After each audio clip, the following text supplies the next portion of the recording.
Hey guys, this is Parney from Dashgar Productions, and today we are in a BMW X3 2021. This thing is 2 days old. It has 428 kilometers on the car, so I'm really excited to drive this thing. So this car here, it's beautiful inside. The interior is so nice. Everything you touch, it's nice leather or imitation leather. You look around, the lines are really nice. The piano black trims are really nice. Holy smoke, this is a whole nother level than the Forester that I drove the other day, or I still have as a courtesy car. That thing is completely ugly compared to this thing. It's such a big difference. Like I said in that video, the Forester, the Mazda, those Japanese company, all around the $30,000 range, have a specific style, right?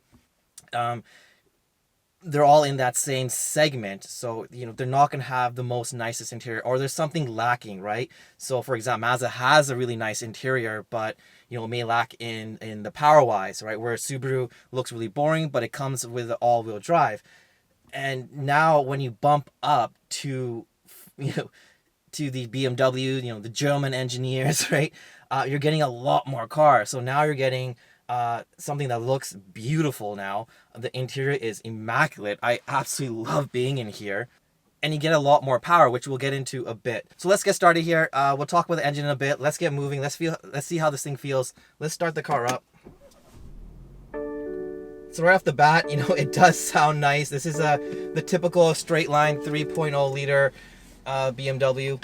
Now, first thing that I noticed off the bat, we have a nice big screen over here, and then my dash, it's all digital. I mean, that's so cool now. It's such a big difference. Now the steering wheel looks really nice. Now this is the M package, so we get the M steering wheel, we get the rims, and we do get some piano black roof liner.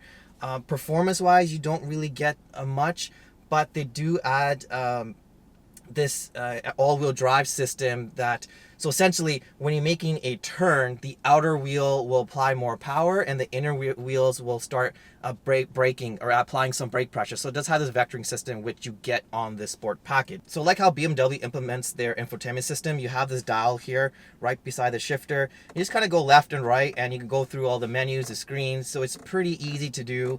You're not reaching over and touching things, and so it's very comfortable. Lean back, easy to control. Then we do have some few settings, like I guess most BMWs. You have your sport, your comfort, and your eco. So it does change the look of the cluster, infotainment cluster in front of you. Sport has a red color, comfort has more orange mixes with red, and eco sports can have the blue, right? So I imagine that's going to change how the car feels, the throttle response, and how the steering adjusts. Oh, that's one more thing too. So the steering, it is variable, meaning when we're going low speed, it's going to turn really lightly, and as we pick up speed, it's going to apply a little pressure, so it gets a little harder to turn to create more sporty feel. Now when you go into one of the settings, so like I said, you get sport, comfort, eco mode, you can also individually change it. So like you could change the steering to sport or comfort, you could change the engine to sport plus comfort, so you can adjust how you really like the car, right? You might like a less sensitive steering, but you want fast shifting, so you can make that customization. So for now, we're gonna start off in comfort mode. So right off the bat, like you feel like a whole, like it's just a different level of comfort. It's so smooth. You feel like you're really connected in the car. Where I felt with Subaru, I felt like I was on top of the car. I wasn't part of it. So back in the interior here, I like the whole digital cluster. That's really cool. I do have a heads-up display, which is actually working really well. I remember when I reviewed my Cousin's 340, the heads-up display was really flashy. It wasn't really clear. In this system, it's really clear. So maybe in my Cousin, it was just a little dirty. You need to be wiped. So yeah, this is super clear. Now, as one thing I complained about the interior of the Forester, there was no room on your cell phone. Now this has a nice big area to drop your cell phone, and it's wireless charged. So that's super cool. That's done right. Good job, BMW. Now being an X3, it's considered the sport utility, the smaller version, because you have X3, the X5, and the X7 is really big. But like when you compare the X3 to the X5, they're actually pretty similar. Like there's still plenty of room. There's tons of room in the back. you're not going to be, short on space. There's plenty of room in the trunk, right? If you need extra room, of course you go to the X5. So it has to pull over the side here because my camera misaligned from the bumps back there, or maybe I thought it tightened enough, but it shows that this car is a little more stiffer. So some people might not like that, but like I said, when you're going to this range, you want a little more out of the cars. Obviously, being a stiffer suspension, you get more feedback. And on a road that's not very bumpy at all, this car is going to drive really, really smooth. And that's one of the benefits of a stiffer suspension, which people don't usually talk about. But obviously, when the road's more bumpy, yeah, it's going to be a little more aggressive. So the start-stop system, it seems a lot better implemented in the BMW. The Forester seems a bit ruggish. It starts hard, like you feel it really starting. So let's start. So I'm stopped here. The system turned off. Let's see how it turns back on. So, okay, that is really, really, really smooth. Because I've noticed in Forester, you kind of feel this big, like, vibration a couple times. And here it's very subtle. You don't really notice it at all. It's very, very, very subtle. Those small things make a really big difference. Let's do that again. So I'm turned off. Yeah, that's a lot better. That's why you're spending like $25,000 more on this car.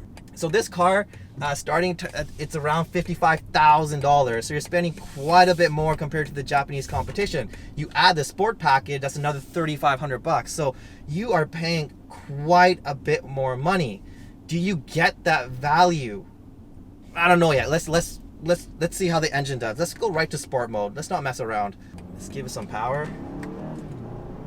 Okay.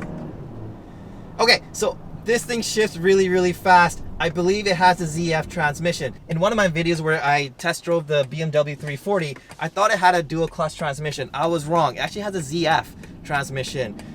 The difference is it's actually more of a normal transmission. It has a torque converter, but the platform of the ZF and how BMW applies their, programming, it makes the car feel like a dual clutch. Like it's really, really fast. So we're gonna do a downshift, and it's really, really fast. And this thing handles really, really well. It feels like I'm driving a car. Like it handles really, I don't feel like I'm in an SUV. And I think BMW has nailed that. Like, if you still want that car feel, but you need more space, the BMW does that very, very well. The dynamics and how you sit, like you sit kind of low in this car, which for some people, you're gonna like that. Now this engine has around 260 or 248 horsepower and around 250 pounds-feet of torque. So compared to the Japanese, which are all around 180 horsepower, so you're getting a nice bump of 70 horsepower and 80 pound-feet of torque. So what does that, equate to? Yeah, it's got some push. Okay. Yeah, so this car's making me smile. It's really impressive. I mean, it handles so well. Like I thought the Forester handled well. I mean, props to that. Once again, that's a $30,000 vehicle. It does really well, but in this BMW, everything looks so much nicer. Like I want to be in here compared to the Forester now. So yeah, the power in this car is exactly what I would want in this kind of segment. This is the X3. Right? I feel like the Subaru, all those Japanese kind of cars, they're all, a bit on the underpowered side. Like I said, it's plenty, it's enough.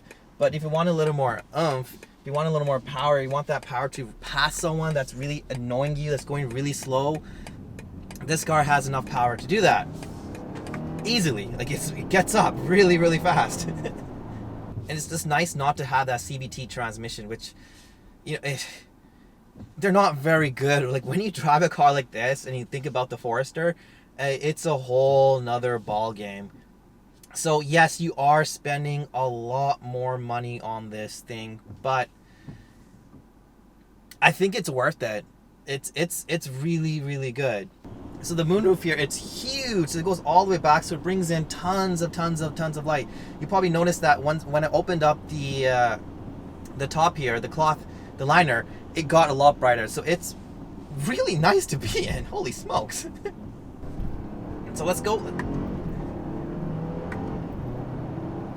Yeah, that's really nice. It has a really nice pull, very smooth pull. It's very even.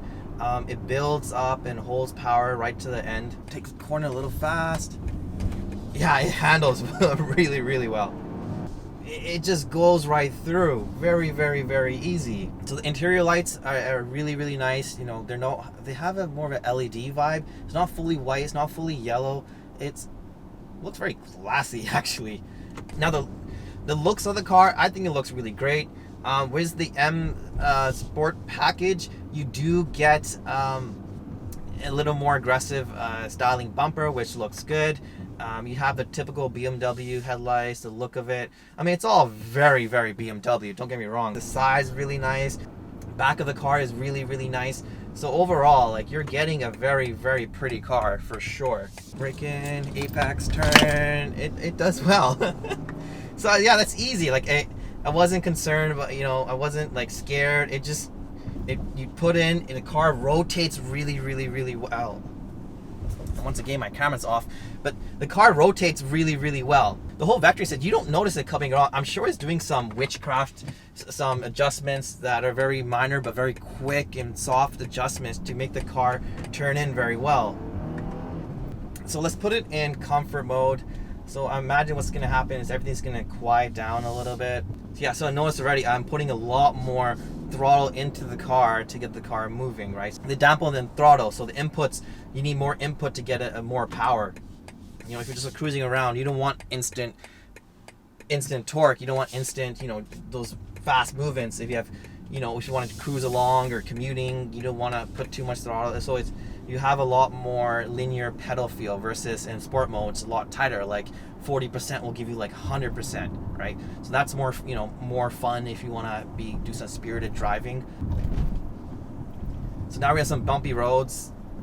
Yeah, you feel, ooh, yeah. So yeah, you feel it a little bit. My camera's definitely feeling it as well. The backup system is, you know, it guides you, has a bunch of sensors around it. It makes it a lot easier if you're, you know, parking, parallel parking, you know, backing up, going forward.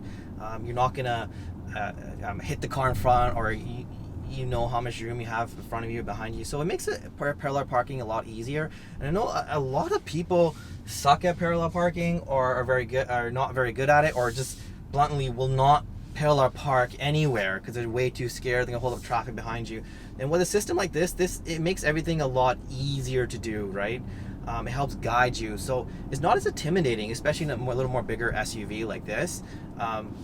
It makes things a lot easier, and it makes this vehicle a lot more approachable. Now, is this vehicle worth it? Is it worth it over the Japanese brands? You know, you're spending, you know, $15,000-$20,000 more. You can get a bigger engine that has like over 300 and some horsepower. Is it worth it?